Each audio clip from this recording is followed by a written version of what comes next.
Thank you, Madam President. We've just listened to Senator Portman, and you're hearing others of us on the Republican side of the aisle talk about the elevated levels of spending and how our Democratic colleagues have seemed to lose touch with the American people. This is something that appears to have happened at lightning speed. It really began on the very first day of the Biden administration. It started with the stroke of a pen and a stream of executive orders. On day one, President Biden made a decision that he would weaken our border, and with that stroke of a pen, he destroyed hundreds, thousands of good-paying union jobs right in the middle of a pandemic. And that was by eliminating the Keystone Pipeline.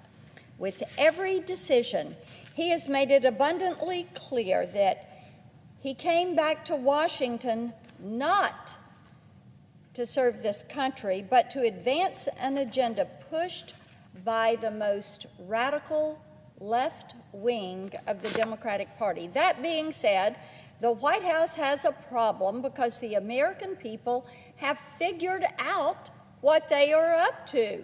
And as I have been home for the past couple of weeks, I have talked to Tennesseans from every political division.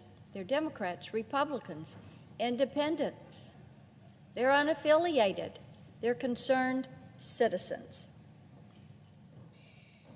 And it bothers them what they're seeing from this White House.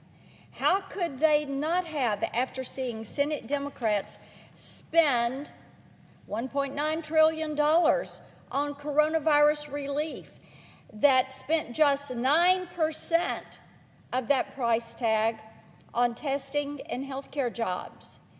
If that didn't do it, President Biden surely tipped them off when he nominated a Health and Human Services Secretary with no health care experience, zero, and a Homeland Security Secretary who believes that we should have unsecured borders. You cannot make this up.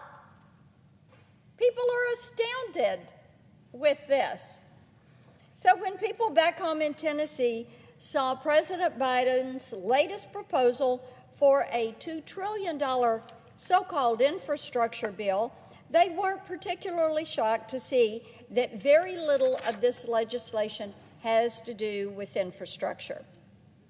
Just 3 months into the new administration, and already they know this is just another vehicle for the left's wish list. The most frustrating thing about it is that Tennesseans have repeatedly told me that a smart, targeted plan to fund infrastructure improvements would make a tremendous difference in local communities and in our state. They support that type of investment. They want to see that. Roads, bridges, waterways, highways, broadband, airports. They're for that.